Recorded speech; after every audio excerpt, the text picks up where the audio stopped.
4 چیزوں سے نور پیدا ہوتا ہے: خالی پیٹ رہنے سے، گناہوں پر ندامت کر کے رونے سے، اچھے لوگوں کی صحبت سے، امیدوں کو مختصر کرنے سے۔ جتنا لوگ تنگ دستی سے ڈرتے ہیں، اتنا اگر وہ دوزخ سے ڈریں تو بچ جائیں، اور جتنا لوگ جنت کی فکر کرتے ہیں، اگر ایمان کی کریں تو دونوں کو پا لیں۔ مسلمان بندے سے قیامت کے دن سب سے پہلے جس چیز کا حساب لیا جائے گا وہ فرض نماز ہوگی۔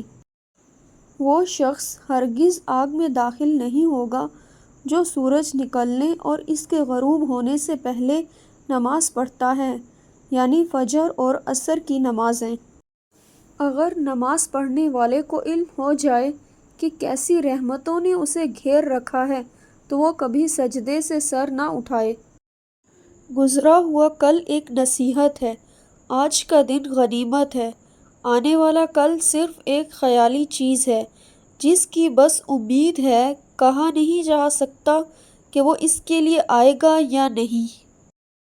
دن تو صرف 3 ہیں: ایک کل جو گزر گیا، ایک آج جو عمل کا دن ہے، ایک آنے والا کل۔